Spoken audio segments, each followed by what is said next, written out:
महाराज लोग का देखिए कारनामा, तोड़ने का नियम देखिए, बड़ा बड़ा खिड़की बना रहे हैं भाई, हवा जाएगा अंदर, बनाया गया ऐसे ऐसे कमरे का, तोड़ने का तरीका देखिए। नहीं तो नीचे से भाई तोड़ो ना जी, नीचे से तोड़ो ना, अब उसको खत्म करो। सैया भैल कोतवाल तो डर काहे का, इसको चरितार्थ कर रहे हैं सारंगढ़ नगर पालिका के सीएमओ पांडे साहब। हम पांडे साहब का नाम इसलिए ले रहे हैं कि इनको शिकायत मिलता है सारंगढ़ नगर पालिका का मुख्य जो मेन जो निस्तारी योग्य तालाब है, जो पेयजल से पहले लोगों को प्यास बुझाती थी, उस तालाब को पाटने का काम कर रहे हैं कुछ उनके संरक्षण सहयोगी। और उनके द्वारा ये देख सकते हैं इतना बड़ा बड़ा बिल्डिंग बना के तैयार कर दिया गया उसी तालाब के मेड़ में, और जितना भी गंदगियां हैं सबको निस्तारी योग्य जो पेयजल के जो काम आता था तालाब, उसी तालाब में सबको डाल दिया जा रहा है। और इसका शिकायत स्थानीय लोगों ने किया था, मीडिया ने किया था। उसके बाद जांच भी हुआ, जांच दल गठन किया गया और जांच दल ने देखो कैसे तोड़ा है इसको। जांच दल का जो रिपोर्ट था, रिपोर्ट पेश किया, पालन प्रतिवेदन दिया, फिर उसके बाद बुलडोजर लाया गया और देखिए डिजाइन बना के गया है बड़ा वाला, इसको खिड़की बना रहे हैं। साथ सीएमओ साहब का जो आदेश था, बड़ा वाला खिड़की बना रहे हैं हवा जाने के लिए।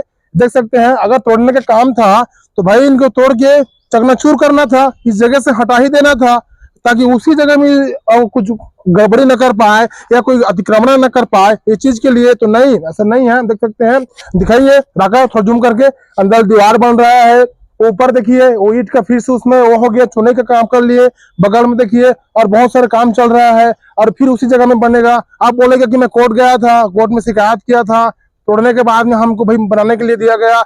अगर मैं आपको कुछ और जानकारी दे दूं जो हमको विश्वास सूत्रों से मिली हुई है, तो सीएमओ साहब के पास और जो इसके संबंधित जो कर्मचारी अधिकारी हैं वहां तक पैसा पहुंचा है। हालांकि इसकी पुष्टि हम नहीं करते, लेकिन उनके पास पैसा पहुंचा है। ये तो जांच के विषय बनता है, अगर कोई जांच करेगा तो ये तथ्य भी खुलकर सामने आएगा। चलिए हमारे साथ सारंगढ़ के वरिष्ठ अधिवक्ता श्रीमान अनुरोध पटेल जी जुड़ रहे हैं और वो बताएंगे ये आखिर ये तालाब, पहले मैं तालाब दिखा दूं, ये वही तालाब है जिस जगह में हम सांस्कृतिक, धार्मिक, आर्थिक और यहाँ के पेयजल व्यवस्था को लेकर के इसी पानी को जो है दाल भात पकाने के लिए एक जमाने में काम जो तालाब के पानी काम आता था। और इस क्षेत्र में कोई ना था ऐसा पानी था, ना कोई ट्यूबवेल था, ना बोरवेल था जहाँ के पानी से दाल पके भात पके। लेकिन ये पानी ऐसा पानी था, यहाँ के पानी को दाल पकाने का काम आता था। लेकिन आज देखिए गंदगियों से इसको समाहित कर दिया गया है। तालाब का अस्तित्व 2-4 साल में मिट ही जाएगा। सारंगढ़ धन्य है, यहाँ ऐसे ऐसे अधिकारी मौजूद हैं जिनको तो शर्म आनी चाहिए भाई। लेकिन क्योंकि स्थिति को आप देख सकते हैं, हमारा D9 न्यूज जो है समाचार वही चलाता है जो तगड़ा हो, जो सार्थक हो, सटीक हो और सही हो। क्योंकि हम ना तो कोई गलत भ्रामक छापते नहीं है। हालांकि जिसको शिकायत करने का मन रहा शिकायत करे, कोई दिक्कत नहीं है, लेकिन ये जो दिख रहा है इस चीज को हम तो भाई भूलेंगे नहीं किसी भी हाल पे। चलिए हमारे साथ वकील साहब जुड़े हैं। भैया स्वागत है आपका हमारे चैनल में। धन्यवाद दिनेश।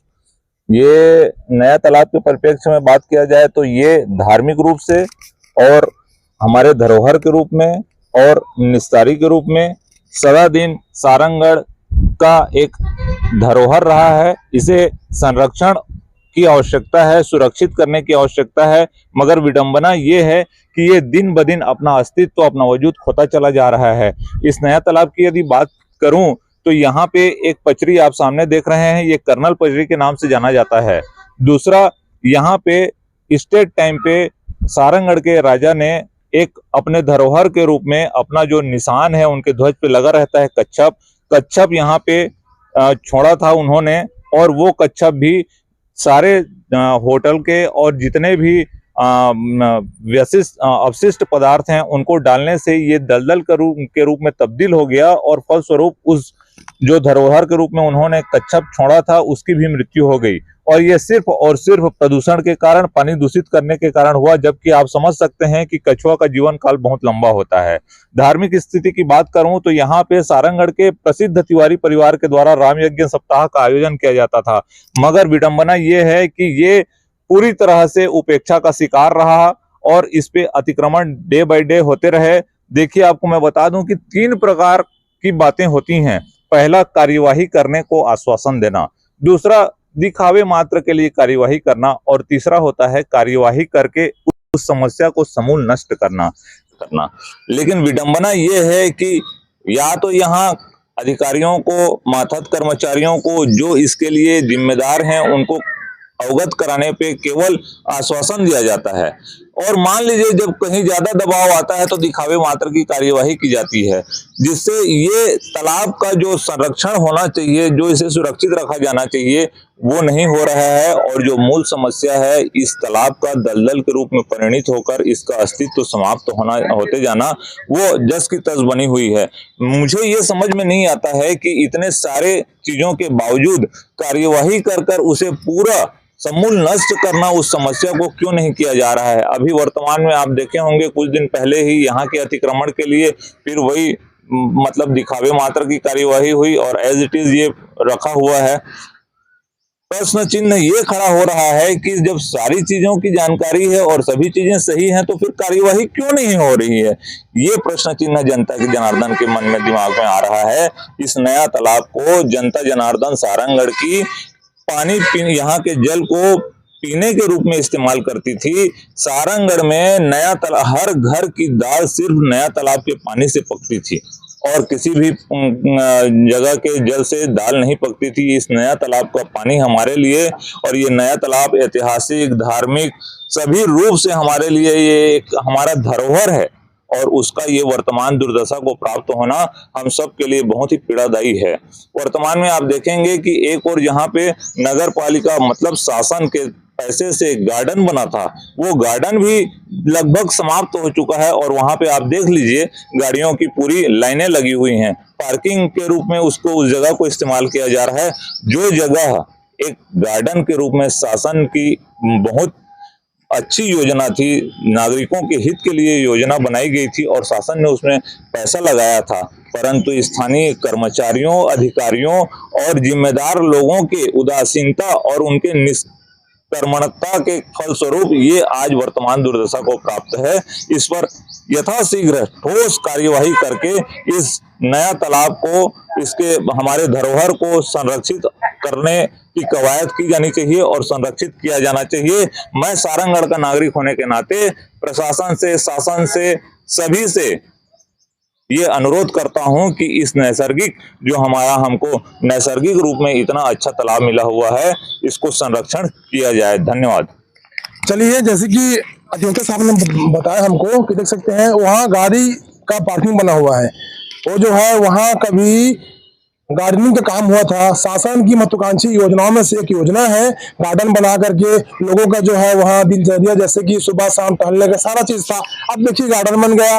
रही बात वहाँ का पचड़ी का, देख सकते हैं कितना गंदगी से पसरा हुआ है। क्योंकि सारंगगढ़ का नया तालाब एक ऐसा तालाब रहा है पहले, इस जगह में जो है इसके पानी को निस्तारी योग्य सब पेयजल के रूप में ले रहे थे और यहीं के पानी से दाल पकते थे पूरे सारंगगढ़ वासियों का। ये देखिए, मैं दिखा दूं, इसको दिखाइए आप। ये बड़े बड़े जो है पूंजीपति रईस हैं, इनके लिए सीएमओ है, एसडीएम है, कलेक्टर साहब है, वो इनके लिए है, गरीबों के लिए नहीं है। गरीबों को तो घर को रौन दिया जाएगा भाई। ये देखो महाराज लोग का देखिए कारनामा, तोड़ने का नियम देखिए, बड़ा बड़ा खिड़की बना रहे हैं भाई। हाँ, ऐसे ऐसे कमरे का तोड़ने का तरीका देखिए। नहीं तो नीचे से भाई तोड़ो ना जी, नीचे से तोड़ो ना, अब उसको खत्म करो। अब चलिए मैं कुछ और दिखाता हूँ आपको। देखिए तालाब का मेढ़ है, जो तालाब होगा 8-10 एकड़ का, उस तालाब का मेढ़ है। अब देखिए आपको मैं मेढ़ में दिखा दे रहा हूँ। सिग्नेचर 1100, 1200, 1300 रुपए का तालाब का बॉटल देख लीजिए। इतना गंदगियां है। आखिर नगर पालिका वाले बोलते हैं कि हम स्वच्छता में ध्यान दे रहे हैं, स्वच्छता करा रहे हैं। देखिए स्वच्छता के, वो देखिए स्वच्छता जो दीदियों को नियुक्त किया गया है। अब इतना अच्छा साफ सफाई रहेगा और ये तालाब में जाएगा और तालाब में कोई नहाने आ गया या किसी का पैर चला गया तो जिम्मेदारी कौन लेगा उसका, ये भी बड़ा सवाल है। और ये सबसे बड़ी बात है, 3-4 वार्डों से घिरा हुआ है जो तालाब है ना, 3-4 वार्डों से घिरा हुआ है और ना कोई किसी का ध्यान है इस ओर और ना कुछ न कहे। सिर्फ फेसबुक में आप लिख दो, व्हाट्सएप में शेयर कर दो और सोशल साइट में अपलोड कर दो कि हम 4 लोग ने सब सफाई किए हैं। बस देख लीजिए, ये है साफ सफाई और ये है नगर पालिका का कार्रवाई। दिखाओ तो पीछे घुमा के रखा, ये है नगर पालिका सीएमओ राजेश पांडे साहब का कार्रवाई। अगले महीना, इस महीने में रिटायर होने वाले हैं, फिर भी आज भी उनका अकल में ठिकाने में भूसा पड़ा हुआ है। अरे भाई गिरा दो ना, आपके पास परमिशन है, आपका कार्य क्षेत्र का जगह है, अगर गलत है तो गिरा दो उसकी बिल्डिंग को। भाई इसको रखने का क्या, रायगढ़ जिले में कलेक्टर साहब आए हुए थे, नाम है उनका अमित कटारिया, जिसको अभी सेंट्रल गवर्नमेंट ने उठा के ले गया है अपनी जगह में, उनसे अच्छा काम कराया जा रहा है। उन्होंने बड़े बड़े बिल्डिंगों, करोड़ों की बिल्डिंग को गिरा करके ध्वस्त कर दिया। शासन का जगह संरक्षित रहे, सुरक्षित रहे, उसमें उन्होंने काम किया। आप ये देखिए, ये सीएमओ साहब, अब मैं सीएमओ साहब का नाम इतना बार क्यों ले रहा हूँ, ये भी मैं बता दूं आपको। आसपास में आग लगता है, आप फोन करोगे फायर ब्रिगेड को, वो आपातकालीन है, वो तो पहुंचेगा नहीं जगह में, जब सब जल के राख हो जाएगा उसके बाद पहुंचेगा। ये सीएमओ साहब है, 5 बार फोन करोगे तो फोन को उठाएगा। अब मैं आपको अभी सामने फोन लगा रहा हूँ, सीएमओ का फोन पूछूंगा कि नया तालाब का जो अतिक्रमण का शिकायत हुआ था, इसमें क्या हुआ, तोड़े नहीं तोड़े हैं, उसको मुक्त किए नहीं किए हैं। अब देखिए मैं लगा रहा हूँ फोन अभी, ये है सीएमओ साहब, अब मैं लगा रहा हूँ राजेश पांडे जी को।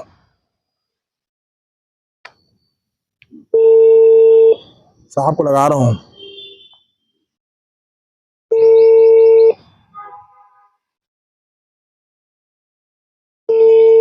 उठाएंगे तब ना प्रभु।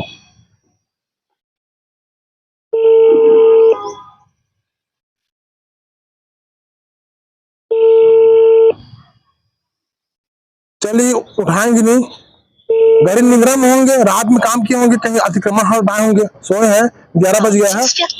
और देख सकते हैं तो यही है समाचार, हमने इसका भी एक बार चलाए थे और समाचार आज भी चला रहे हैं। अब कार्रवाई नहीं होगा तो इसीलिए लोग